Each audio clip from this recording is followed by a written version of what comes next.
welcome back, everybody. Did you have a good lunch? I know that after the lunch is a bit a difficult session because people feel sleepy. So for you, we have prepared a very relaxing session. As you see, we have the armchairs. So they are very comfy, very relaxing. So we are going to have a panel discussion among friends about data, AI, and other dangerous things. So welcome everybody, and welcome our panelists, Paul Wisniewski, Leander Quiring, and Pedro Medina.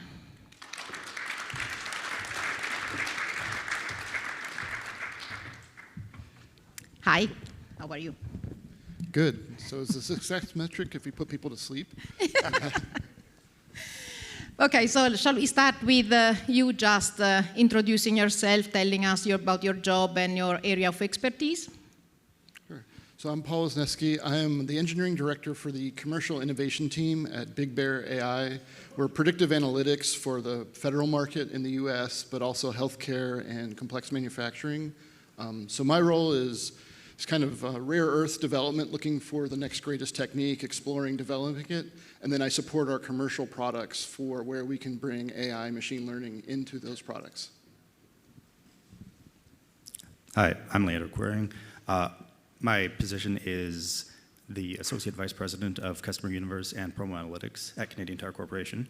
Contrary to our name, we are not actually an automotive or a tire corporation. We're one of the biggest general merch retailers in Canada. So you can think main competitors would be someone like a Walmart, a Target, but we also do a lot of work in casual goods, sporting goods, things like that.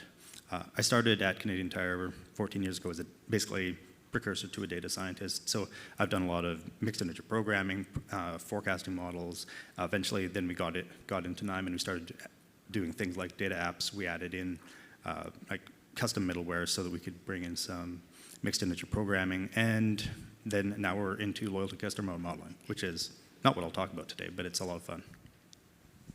Hi, I'm Pedro Medina. I'm founder and chief data farmer at Haystack Data Solutions. We are a full-service data analytics agency, but we focus exclusively in the food and ag space. Okay, so thank you. And those are very different areas. So, maybe you can tell us some of the Knime use cases that you have worked on, the most interesting ones that you have worked on, just to give an idea of what you're working on, what it means. I think our first case that led us into Knime was for the US government. It was monitoring what we call gray zone warfare. So the military has something called PMESI, political, military, economic, social, and then information and infrastructure. So we were looking at open source data across the web, harvesting it with Knime, preparing it, and then modeling predictions, basically, looking for social media influence, looking for trends that might indicate something non-military, like non-kinetic warfare going on. We presented that here a couple of years ago, and that was just such an incredible, compelling case. It really kind of shaped our future with Knime.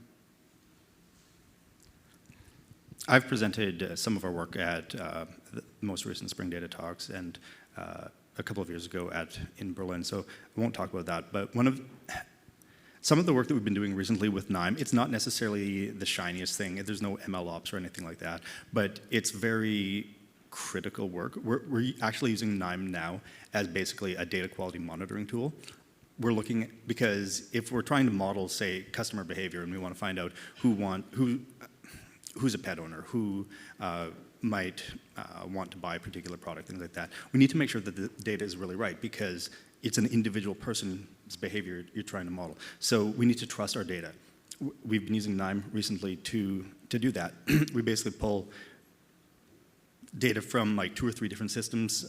Some of them might be like financial reporting, some of them would be like really raw POS sales, and others would have that customer modeling put in. So we need to make sure that they all line up exactly the same, because if we're even a little bit off, we're going to anger our customers. So working in food and ag, I break it down into 3 buckets. So the kind of services that we provide and the way that we work with Knime in this industry, it comes down into 3 things, right? So the first one is the traditional business analytics. So BI, financial reporting, dashboards, that sort of thing. And then There's another bucket that's really more around food science, and that's a whole other world, right? It's a universe where you're looking at recipe management and tracking the data that goes with that. And then finally, the third and final bucket is something that we call industrial analytics, so kind of part of Industry 4.0, connecting to manufacturing plants, PLCs. We're going to talk a lot about that a little bit more. And then helping the client analyze the data that's coming from their manufacturing plants. So, but then let me ask, what's the biggest challenge that you have in your job? Let's start with Pedro now. Biggest challenge with respect to Knime in Yeah. the work that we do?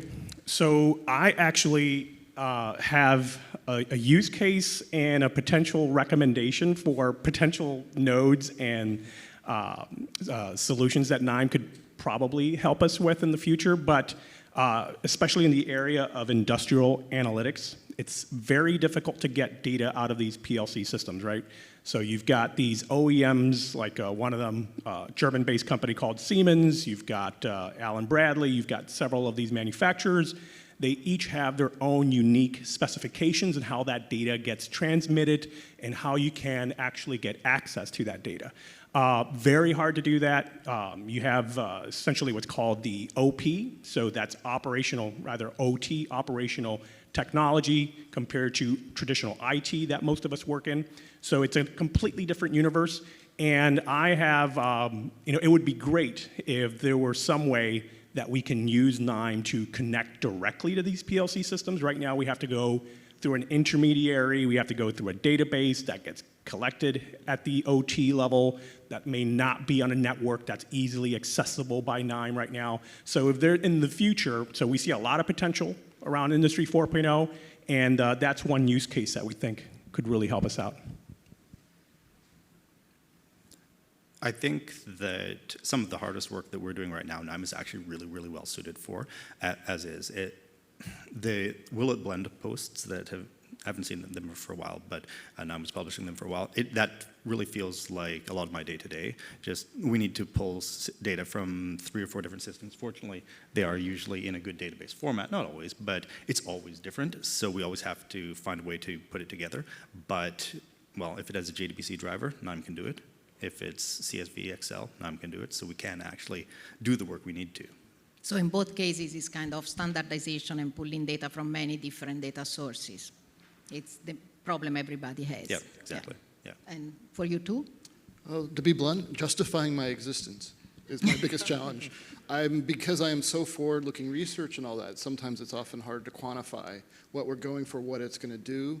When we support a commercial product, it's pretty easy to make the business case for the machine learning, whether, what we can sell it for, what it's going to cost to produce it. But the forward research really is a lot less tangible. So Knime comes in mostly because it helps me make that argument, show preliminary results, show the results for exploration. If I go up my executive chain, their eyes will glaze over at a Jupyter Notebook or Python code. But Knime and the quick visualizations I can put right in front of them and walk them through it and dynamically change things to answer their questions and see what they want to explore. So that was actually my next question. So how do you convince your management that, of your projects, of the success that you can bring to the project? Yeah, it's a sales job. It's an internal sales job for me. It's making an argument for the technology, what it can do, what it can give us. And it's not just results. It's oftentimes savings of data scientists' time. It's able that someone maybe not as well trained or get it out of the hands of a data scientist into someone like on a product team. So it's making a business case. It's bringing in a lot of stakeholders.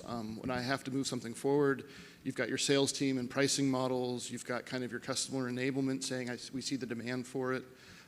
So it's really just getting all the stakeholders together and building that case to escalate up to management. My life is kind of full of 100 people saying, we could do this, we could do that, and it's kind of my job to turn that into what we should be doing. And what about so how do you convince management about your projects and the importance of it? Well, convincing them of the importance is not necessarily the right thing, or sorry, not necessarily the hard thing.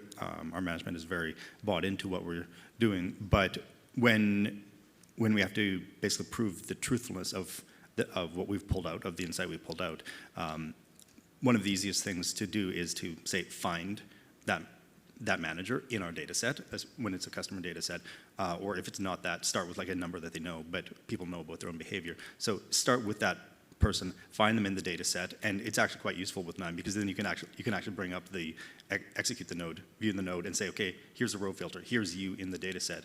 You and all the other 11 million customers are flowing through analysis in this way. So, and we haven't lost you at any point. So being able to start with a solid reference point, whether it's them, whether it's just like a sales number that everybody knows, that's a very good way to do it. So for us being an agency, our biggest challenge, and it's not really a challenge at all, it's we work with mostly small and medium-sized food manufacturers. So these are companies that often do not have an internal IT team. They outsource a lot of this stuff. So they are often drowning in what we call Excel hell, right? So lots of spreadsheets, lots of manual data entry, and even paper and pencil, if you can believe that. So QA teams are notorious for capturing data on paper and then manually entering that data in a spreadsheet.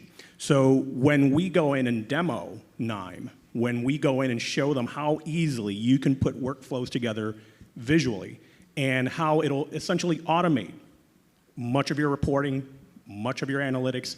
You could hear almost a sigh of relief in the room. One killer feature that we find is the web apps, the data apps that you can build on the Knime server.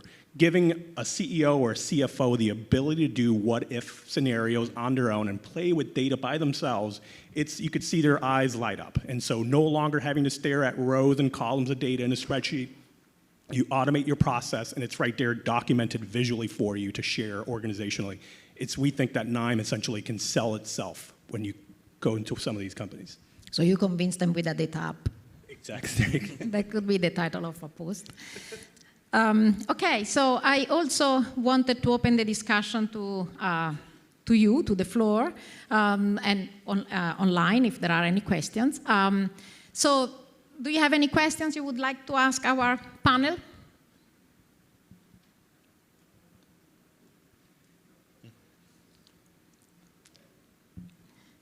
There is one there.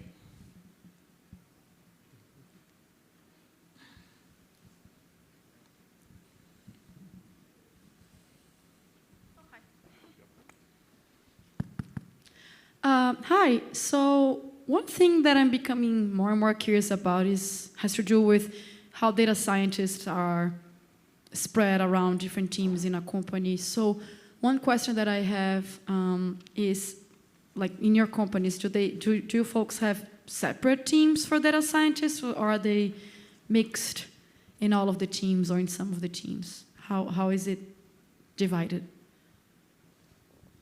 I can take that really quick. So being a consultant, our model's a little different in that we do primarily managed services. So for a lot of these organizations, again, because they are on the small side, we become their de facto data science department. And the structure, the way we structure that, it could be almost like a COE, Center of Excellence, for data and analytics, where we become that team that gets bombarded with all the questions, right? And we got to toss the answers back over the fence. We have been also moving into more of a hub and spoke model a little bit, where we actually put one or two data scientists in a particular team or department. So it could be someone on the sales team or a couple of people on the finance team. We find that that's very helpful because these teams have questions that are very specific to them, and you really need to know their world, their universe. So that's another model that works very well for us as well. So basically you distribute them Correct. the different groups, yeah. Correct, Okay. but at the end of the day, it's still a managed service. So it's not ad hoc projects or anything like that. It's really just, we're really a part of their family, a part of their team. That's the way we integrate ourselves with our clients. Yeah. Yeah, at Canadian Tire, we definitely have a number of different data science teams. Some of them using Knime, some of them not. Hopefully all of them will at some point. But that's because we're such a large company that there's just so much domain knowledge that you need to really be able to appropriately model at any place. So there's a store operations data science team, loyalty customer analytics, promo analytics, even like separate demand forecasting teams for every banner, just because everything is so different. Now, we do talk with each other a lot, but we'll use the same techniques, but having people spread out, I think, is better than having them it basically where you've got one unit where they may not actually understand the question and just give the wrong answer unintentionally. Okay. I'd say we've done a little bit of both, and this is something we still struggle with. We're a relatively young team. We're formed from multiple companies, so we came in. We're doing a lot of work on engineering excellence, and we found like the data science and particularly the initial explorations haven't lent itself to like a traditional Scrum, traditional where embedding them with a team. They always felt like an afterthought. They always had tasking separate. So we were now experimenting with keeping them separate in a group, kind of cross-reporting. They're embedded with a team to learn, build the case, but then they go back to their group and they confer with their other data scientists, share their learning. So that's kind of the model we're at right now, which is almost a hybrid, I would say. Okay, thank you. Other questions?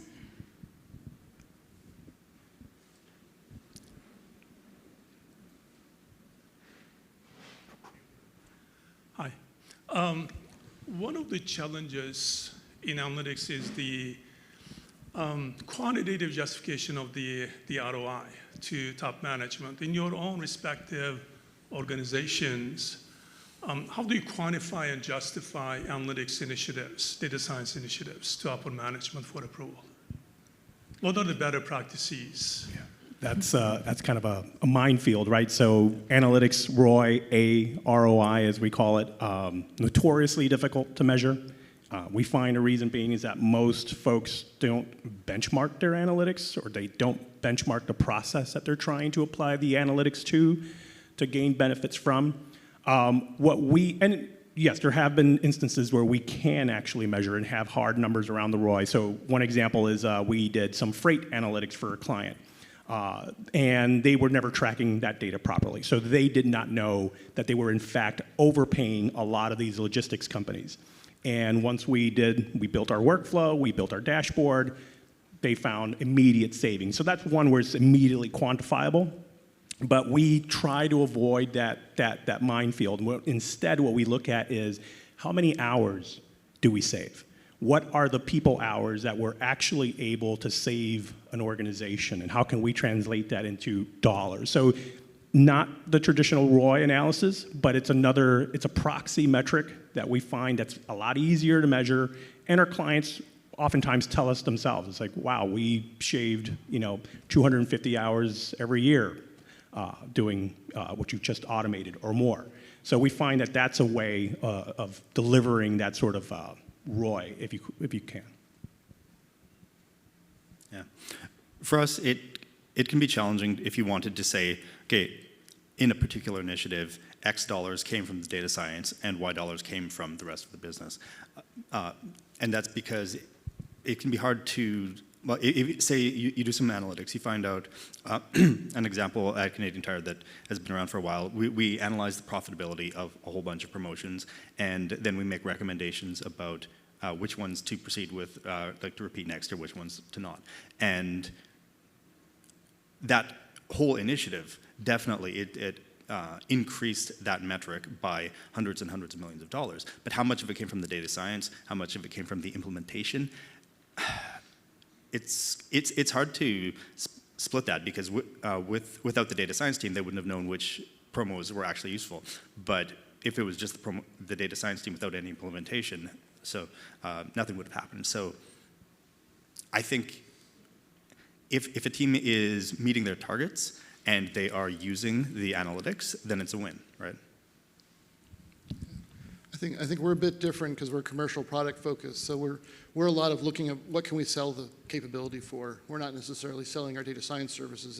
It's just part of our package, a prediction, say, of admissions forecasting. And then it's just this delicate balancing act of the business side saying we want to improve the forecast, getting them to quantify what does it mean to improve. I've seen situations where a 1% improvement shifts the needle millions of dollars, but you're not going to get a hospital to pay $1 million extra for 1% improvement. Versus then looking at the costs. Our preliminary explorations around, well, if the model costs $10,000 to run and they're only willing to pay $1,000 for it, that's a no-brainer. So for us, it's just this, it's almost this feedback loop of the business side and the data science side. You know, the business side communicating their needs, the data science side kind of articulating that art of the possible, and then other things come in too. Like with us, we always look at external data. How we enhance our models, and then there's sometimes a cost on that, whether it's your internal acquisition team or you start licensing data from someone. So it's just building that kind of business case. So on the research side, again, I sell internally to my data scientists for my forward-thinking research, and then my federal teams, they are like what are communicating the benefits. If we can go after a whole new class of problems to solve a problem for a government, if we can deploy faster or cheaper now because we've got something in our toolbox that our competitors don't. So it's hard to put a number on that. It's just the revenue kind of, what can we drive revenue-wise on the consulting side. Thank you. There was another question somewhere before, or am I wrong? Hidden? Ah, down there.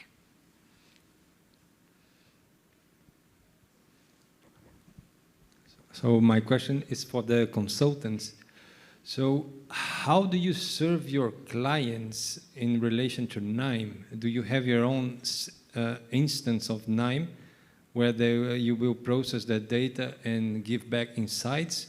Or do you take it to their infrastructure, you develop something there, and then perhaps you make sure that it will live its life there? And if both, when do you go for each? That's a very good question. We've done everything from just pulling up Knime desktop and just using one of the example workflows that's available and just showing them immediately what something like this can do, and most people get it. I gave the earlier example of Knime Server, and I have actually done everything from literally pulling down videos from YouTube and showing use cases where other folks have built some things and saying, you can do this too. So we find, it's a very, because I'm working with smaller organizations, the conversation is much simpler, right? I'm usually talking directly to the CEO or the CFO more often than not. And so the value prop, the value add, it's very straightforward, and it's just pulling it up on my laptop, saying, look what we did. And we took this mass of Excel spreadsheets and we were able to concatenate it, combine it, simple use cases like that, just that, the loop to concatenate a bunch of Excel spreadsheets. You'd be surprised at how people just go, wow, when they see something like that, right? So a simple use case like that for most of these organizations is enough to compel them to at least try the tool. And when you tell them it's open source, they say, well, there's nothing to lose, right? There's literally nothing to lose. So we find that it's more, gradual. Start small, you start building up, eventually you transition them into Knime Server, and at that point, they're off to the running. But do you have a Knime Server yourself that you could lend to them if need arises? Not yet, but I'm ready to talk to Knime to see if they can hook me up. Fair enough. But yeah, I'll say, I started in the consulting realm, and now I'm even on the commercial product. I found it was like planting seeds sometimes. People, they would look at the results, they'd be really impressed and want to know, how did you do that? So then that would bring in the conversation in Knime. And then to kind of be as an advocate, I used to host, I called them bring your own data events. And then in federal agencies, as long as I was allowed to see it, people could bring me problems. Initially, it meant I saw a lot of fantasy football problems and stuff, and people for their office pools. But it was really neat to have someone come in with a spreadsheet, a CSV file, even JSON, and be like, I need to get this into something else. So I love to see the Will It Blend books, but those kind of things, when you develop it right in front of them while they're standing next to you, it's incredibly compelling, and people walk away. They ask, well, how much does it cost? And you can say, free for you to try this. That's really a huge advantage, a huge way to sell it. Great. There is a question now from the people who follow us online.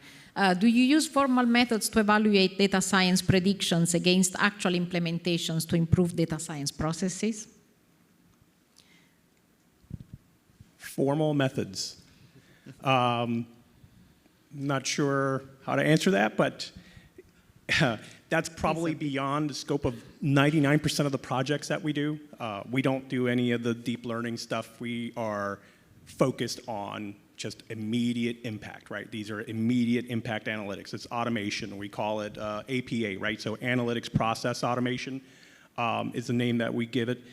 So in terms of advanced analytics, data science, if you want to call it that, yes, we've done things like forecasting and time series analyses and that sort of stuff, which is, do you really need to spend time with formal methods on something like that? Most of the time, we're just trying to forecast cash flow, something like that that's more intuitive and straightforward. So we don't have a need yet for that level of rigor, I guess, in many of the solutions that we build out for our clients, only because they're not at that stage yet in their analytics maturity journey.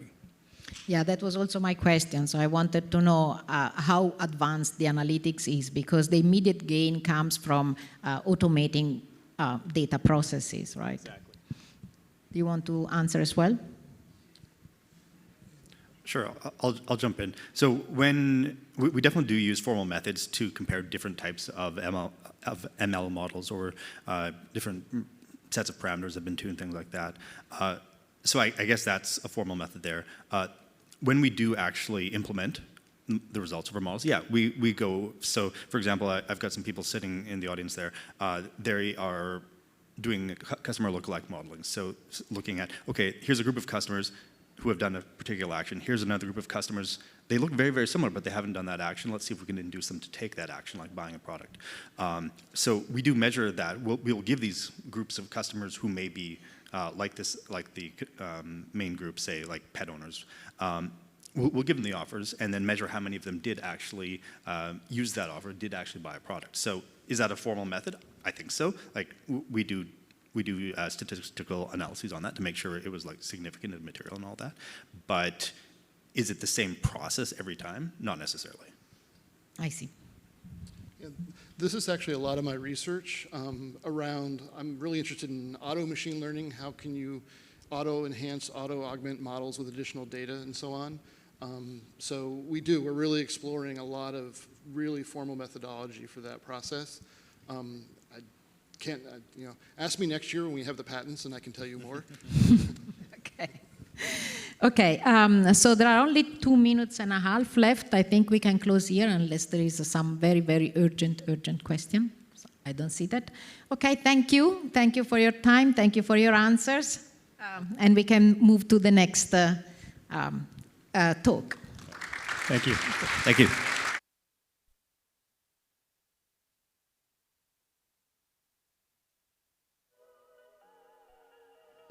For the next talk,